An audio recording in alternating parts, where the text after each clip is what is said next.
मैं आज पढ़ के प्रवेश परीक्षा के हिंदी विषय के बारे में संज्ञा के पाठ का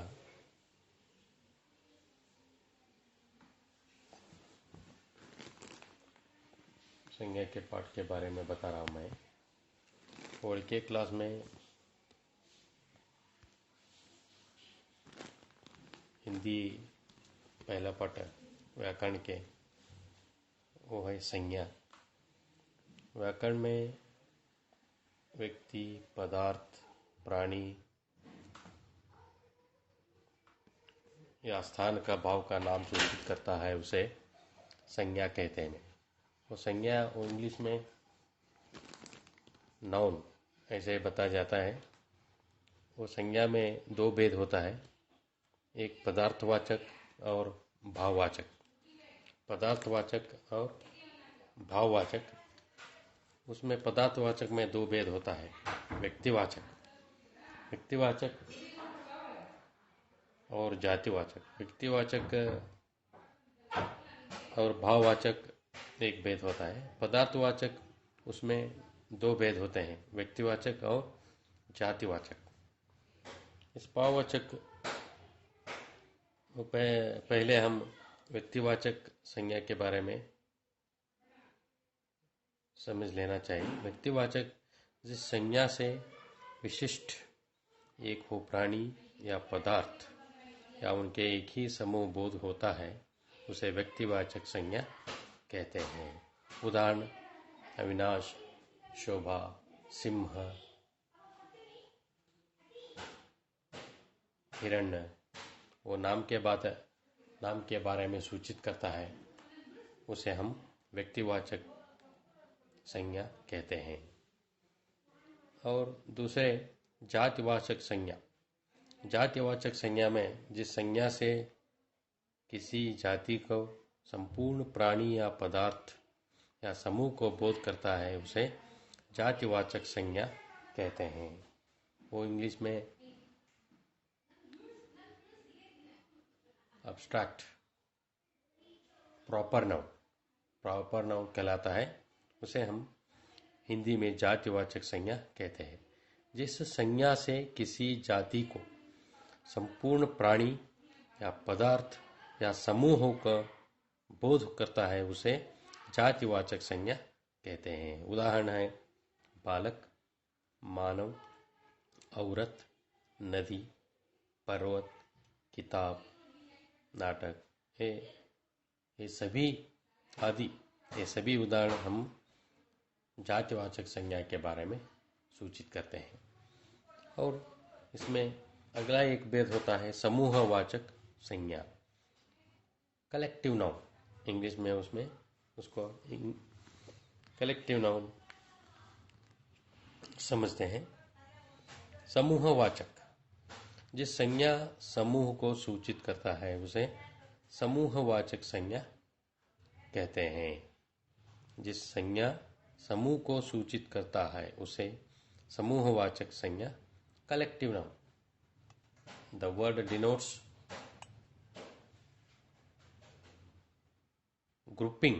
group. The word denotes group is called that is collective noun. Hindi में समूहवाचक संज्ञा। उदाहरण सेना, परिवार, सभा, दल, टीम, दंड, कक्षा। ऐसे अनेक उदाहरण हमें समूहवाचक संज्ञा कहते हैं। और उसी में एक अगला प्रकार है द्रव्यवाचक संज्ञा। द्रव्यवाचक संज्ञा, जो संज्ञा गिनने या तोला जाता है, उसे हम द्रव्यवाचक संज्ञा कहते हैं। उदाहरण पानी, दही, दूध, जूस, घी, मिट्टी। ऐसे सभी तरह उदाहरण का हम द्रव्यवाचक संज्ञा कहते हैं। द्रव्यवाचक है ना, solids. The words that denotes solids, that is called solid.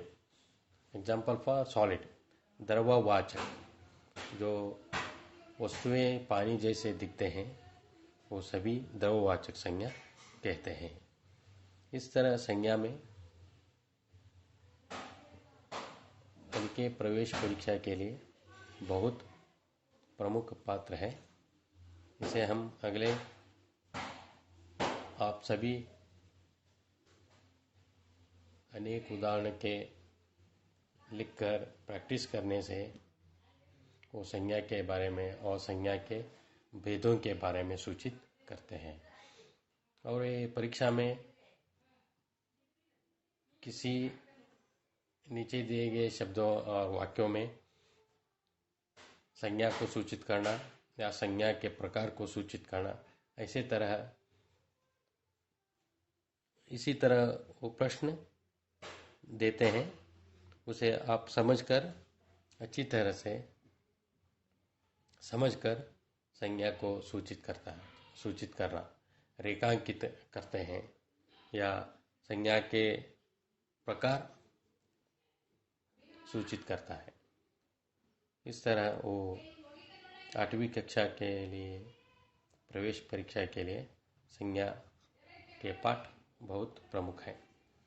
इसे ज़्यादा से ज़्यादा उदाहरण लिखकर या पाठ के आने के पाठ में आने का सभी तरह संज्ञा को आप सबको लिखकर आपको वो संज्ञा और संज्ञा के प्रकार को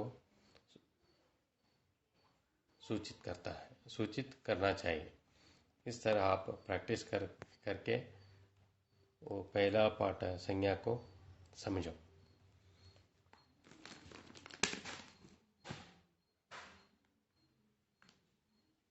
और कल हम दूसरा पाठ पढ़ाएंगे।